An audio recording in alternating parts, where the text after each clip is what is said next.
Hello दोस्त, arts division 0.1 में आपका स्वागत है। और आज आपको मैं बताने जा रहा हूँ 1857 के विद्रोह की असफलता के कारण। विद्रोह तो शुरू हुआ, हमने इसका कारण भी बताया। मैंने कारण के साथ में इसका स्वरूप भी बताया कि यह इसका स्वरूप क्या था, इसका महत्व क्या था। लेकिन यह विद्रोह असफल हुआ तो आखिर कारण क्या था? कहीं ना कहीं कोई योजना जो बनाई जाती है, अगर सही तरीके से योजना आप नहीं बनाएंगे तो असफलता की तरफ आपको लेके जा सकता है। वो जीवन से भी जुड़ी बात है। आपको मैं जो जितने भी वीडियो मैं 1857 के विद्रोह पे बनाया हूँ, इसमें आपको बहुत सारी ऐसी बातें हैं जो सीखने को मिलेगी। जिसमें से पहली बात ये सीखने को मिलेगी कि कोई भी विद्रोह अगर होता है तो उसका कारण क्या है, आंदोलन होता है तो उसका कारण क्या है। फिर अगर उसको एक तिथि निर्धारण की जाती है, उसके अनुसार उसको काम करना चाहिए। तीसरा कि अगर आप अपने काम में असफल हैं तो पहले आप अपने आप में कोशिश कीजिए झांकने का कि आप कहाँ कहाँ गलती की है, किस प्रकार से त्रुटियां हुई जिसकी वजह से आप असफल हुए हैं। उसी प्रकार 1857 के विद्रोह जो हुआ बड़े ही चरमोत्कर्ष पे गया, लेकिन इसकी असफलता के बहुत सारे इसे रीजन दिखे जो बताता है कि 1857 का विद्रोह एक असफल विद्रोह रहा है। इसका पहला कड़ी है योग्य नेतृत्व का अभाव। योग्य नेतृत्व का अभाव मतलब देखिए, जब अगर आपका लीडर बेहतर है तो नेतृत्व अच्छा कर सकता है, और नेतृत्व अच्छा है तो सेना लड़ सकती है। जैसे बहुत सारे ऐसे आपने लड़ाइयां देखी होंगी जिसमें आपने यह देखा होगा कि जो राजा है जिस राज्य का, उसके पास सेना कम है लेकिन उसके राजा के अंदर निडरता, कर्मठता और योग्य सेनापति, यानी योग्य सेनापति मतलब सेनापति का भी कार्यभार के साथ साथ अपनी योग्यता और कौशलता के साथ लड़ाई लड़ता है तो वह लड़ाई जीत जाता है, भारी से भारी सेना को पराजित कर सकता है। सेम उसी प्रकार आपको 1857 के विद्रोह की क्रांति में एक असफलता के कारण योग्य नेतृत्व का अभाव, क्योंकि भारत के पास कोई योग्य नेतृत्व नहीं था। एक बहादुर शाह जौफर थे जो कुछ सीमित क्षेत्रों में क्या थे, उनका मुगल साम्राज्य फैला हुआ था। बाकी जगहों पे छोटे छोटे क्षेत्रीय जो नेता हुए जिनके अंदर उस कर्मठता का अभाव था, जिसकी वजह से यह आंदोलन जो था आगे नहीं बढ़ा।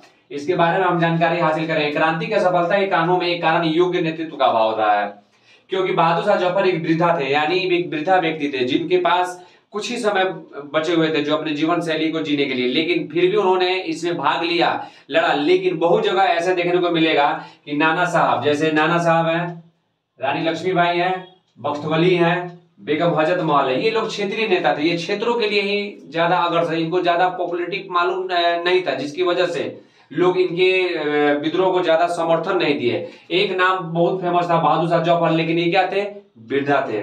इससे यह मालूम चलता है कि भारतीय जो सैनिक विद्रोह हुआ, जो भारत में क्रांति हुई, उसमें कमी कहां पाई गई, हमारे यहाँ योग्य नेतृत्व के अभाव पाई गई। जबकि इसके विपरीत अंग्रेजों के पास योग्य सेनापति थे, जिसमें नाम आता है हैवलॉक, कैंपवेल, आउट्रॉम। ये इतने सफल सेनापति थे जो इन सभी पे भारी पड़े, जिसकी वजह से असफलता हाथ लगा।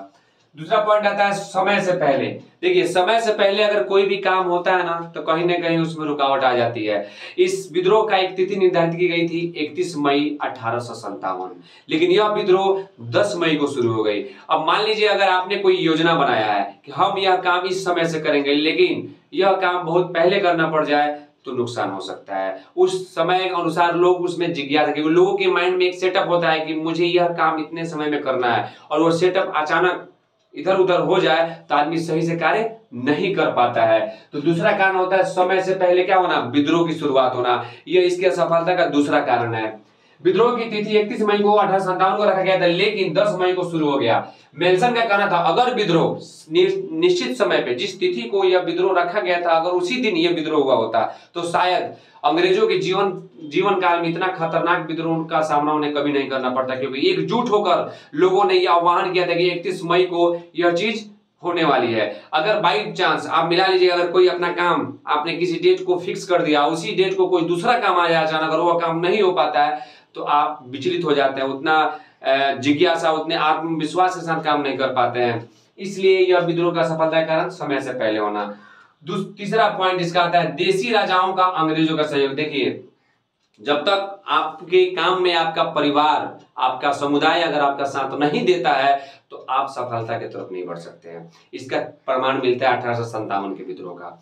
1857 के विद्रोह में बहुत सारे ऐसे राज्य और राजा हुए जिन्होंने क्या किया, अंग्रेजों का ज्यादा समर्थन दिया। अंग्रेजों का समर्थन देने के कारण हमारे जो विद्रोही थे वो पराजित हुए। मान लीजिए कहावत है ना, घर के वेदी लंका ढाए, वही हाल था यहाँ पे। यहाँ पे यह देखने को मिला कि राजस्थान, ध्यान से देखिएगा इसको, राजस्थान, मैसूर, महाराष्ट्र, पूर्वी बंगाल, हैदराबाद, गुजरात आदि के शासकों ने विद्रोह को फैलने नहीं दिया। यानी इन क्षेत्रों में विद्रोह नहीं फैला। क्यों नहीं फैला? क्योंकि ये नहीं चाहते थे कि विद्रोह फैले। ठीक है, कहीं ना कहीं अंग्रेजों से इनको कुछ ना कुछ बेनिफिट था, चाहे कोई ना कोई इसका कोई मंतव्य रहा, जिसकी वजह से इन क्षेत्रों में क्या हुआ, यह विद्रोह नहीं फैला।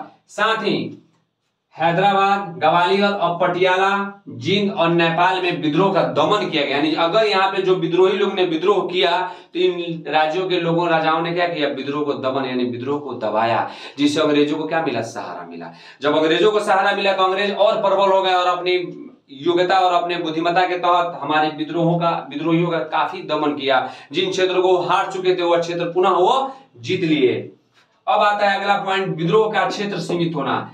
विद्रोह जो हमारा जो हुआ था बड़े स्तर पे नहीं हुआ, पूरे भारतवर्ष में नहीं हुआ, जिसकी वजह से इसका सीमित क्षेत्र हुआ। जैसे मेरठ, कानपुर, लखनऊ, अवध और दिल्ली, इन और बंगाल के कुछ क्षेत्रों में। क्या? क्योंकि बाकी जगह आपने देखा ना कि विद्रोह को ना फैलने दिया गया था, जो विद्रोह फैला था उसको दबा दिया गया था। सीमित क्षेत्र होने की वजह से क्या था, यह विद्रोह फैल नहीं सका और आगे नहीं बढ़ा। गोरखा एवं सिखों द्वारा अंग्रेजों की मदद, यानी गोरखा रेजिमेंट और सिखों ने अंग्रेजों की काफी मदद की, जिसकी वजह से विद्रोहियों जगह जगह में पकड़े गए और उन्हें सजा दी गई और उन्हें विद्रोह को दबा दिया गया।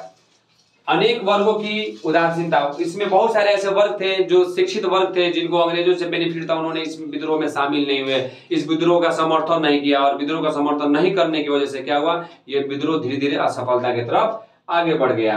कैनिंग की उदारता, कैनिंग ने एक बात अफवाह फैला दी। आपको मैं पहले भी बोला था कि भारत में अफवाह फैलाना बड़ा ही आसान चीज हो गई है। अफवाह फैला दीजिए, भ्रम फैला दीजिए, लोग उस पर भरोसा कर लेते हैं। कैनिंग ने भी यही उदारता दिखाई। कैनिंग ने क्या किया, लोगों को यह आह्वान दिया कि पूरी जांच कमेटी बैठेगी और जांच कमेटी के जरिए मालूम किया जाएगा कि कौन गुनहगार है और उसको उसी प्रकार से सजा दी जाएगी। यानी पूरी कहानी में हमने यह जानने के प्रयास किया कि 1857 की विद्रोह की असफलता के क्या क्या कारण हुए। पहला, योग्य नेतृत्व का अभाव। अगर जिस सत्ता में योग्य नेतृत्व का अभाव होगा तो समझिए वो सफल नहीं हो सकता है। अगर समय से पहले कब किसी चीज को शुरू कर दीजिएगा तो फिर भी आगे नहीं बढ़ सकता है। देसी राजाओं का अंग्रेजों के सहयोग, अगर आपके घर के, आपके परिवार के लोग, आपके देश के लोग अगर आपका साथ नहीं देते हैं तब भी आप अपने जीवन में असफल हो सकते हैं।